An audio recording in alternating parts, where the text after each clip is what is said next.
Well, welcome back, everyone. Last time, I talked about cohort studies and classified them as either being open or closed. We added another variation of fixed cohort study, which was a variation of a closed cohort with incomplete follow-up. But now I'd like to talk about another classification of cohort studies, namely classifying them as either being prospective or retrospective in nature. And to try to make that distinction, let's talk about this notion of time. There are really two notions of time involved in a cohort study. There's the time that the subjects, the participants in the study, are contributing and being observed. And there's also the time the investigator is using to perform this study, to collect these data. And I want to distinguish those two. One of them I'm going to refer to as the follow-up period. This is for the individuals, the subjects in the study. It's when they are being followed over time. And they might be followed from, for 10 years, starting from January 1st, the year 2000 to December 31st, the year 2009. That might be the 10 years in which the individuals in the study were at risk for developing some outcome. That was the at-risk period. So we might have, for example, smokers and non-smokers being followed for 20 years, starting in 1950 and going up until right before 1970 to see who develops the disease. That's when the participants were at risk. But there's another time period of interest that helps us define these cohort studies. Let's call that the study period. That's when the investigator is actually performing the study. That's time he or she is contributing from their lives to do this study. And that might be at the same time the people are being at risk for developing the outcomes, or it could be some future time.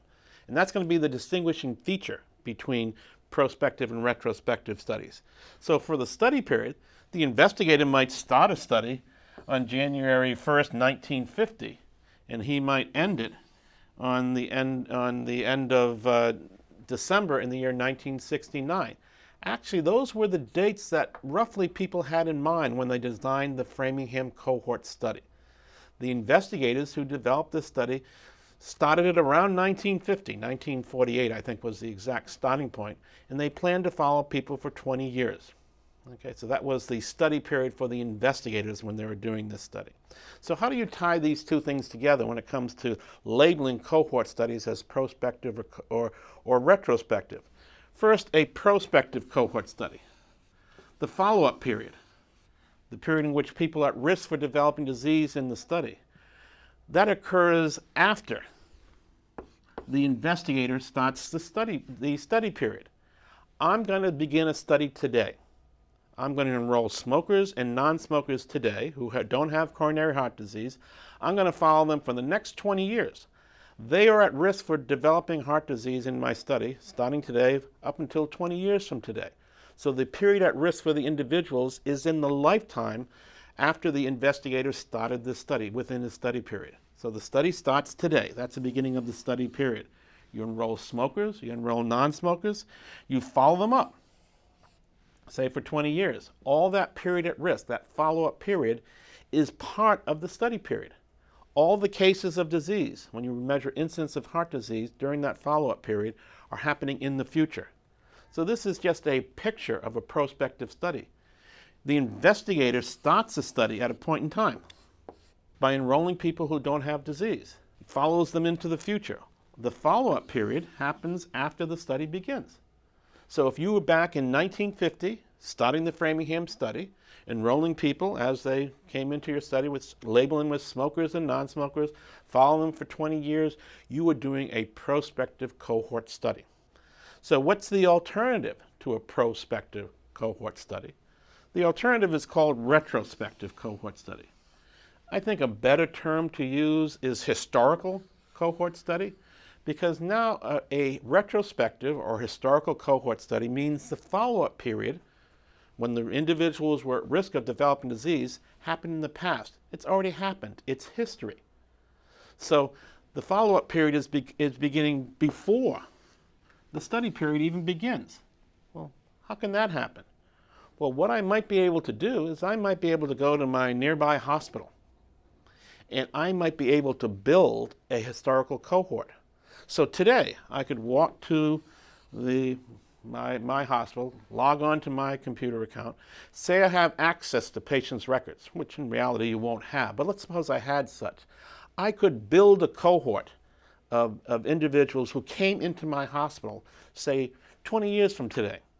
I could identify smokers and maybe non-smokers as of January 1st, 1990, almost 25 years ago.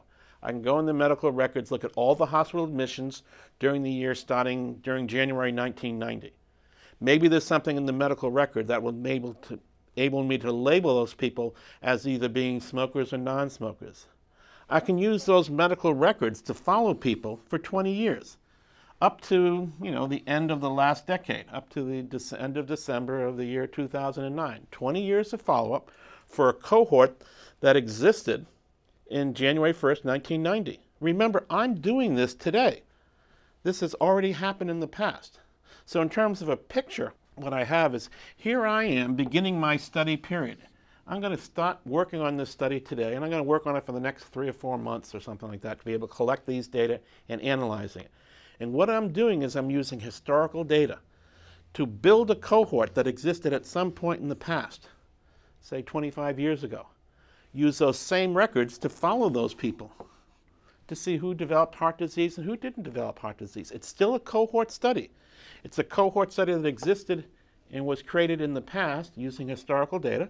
It's still being followed forward in time. The follow-up period is still being observed on these people for 20 or 25 years, and I'm recording outcomes. So those are two different types of cohort studies, prospective versus retrospective. What are the advantages and disadvantages of these two designs? And there are some clear advantages of one and some clear advantages of the other. The prospective cohort study, the one that you start today by enrolling people today, their follow-up period begins today, is a study that you have better control of. You can decide who to enroll in your study. You can decide what to measure on them. You can ask them whether they smoked or didn't smoke. You can ask them how much they smoked. You can ask them how long you've been smoking. You can measure cumulative pack years in terms of combining intensity and duration. You can collect all this rich information because you're collecting it firsthand. It's primary data being collected by you. You have better control of the quality and the quantity of the data. You're in charge. The downside is these prospective studies might take a lot of time. The Framingham Heart Study, beginning around 1950, was supposed to go for 20 years. It's still going today, some 60 plus years later. The original investigators are no longer with that study. I think, unfortunately, many of them have passed on. The study has outlived the investigators. That's the problem with the prospective study, especially if you need to follow people for long periods of time in order to get enough outcomes. Remember the doc side of we epidemiologists? We want to see enough outcomes among the smokers and among the non-smokers to see if smoking is good or bad for people. So they're very time-consuming, and because they're time-consuming, we're bringing people back every 2 years to be examined at this center. They're very expensive to do. So that's the good and the bad features of prospective cohort studies. Now, retrospective cohort studies, on the other hand, are going to be easier to do in terms of time and money, because we don't have to wait 20 years for the people to develop heart disease. That follow-up period of 20 years has already happened. So if I can use data to build a cohort that existed in the past and follow it using that same historical data during the past to see who developed disease during their follow-up period, I can do a cohort study with far less time and far less money. And that's the big advantage of retrospective cohort studies. You can do them today and maybe have an answer by 2 or 3 months from now when you finish collecting the data and doing the analysis. While the prospective cohort study might take 20 years before the data is collected. Your study period is much shorter for retrospective cohort studies. The big downside of retrospective cohort study is the existence of data to recreate these historical cohorts. You have to rely on data that was collected by somebody else for some other purpose that you can use now to answer your research question of interest, does smoking cause heart disease, by building this cohort historically and following it forwards in time historically. So in general, you have poorer quality of data, poorer control over the data. You're limited to what was selected. And that might have been a major problem 5, 10 years ago. But again, we're living in a world of data. And when you, especially clinical data.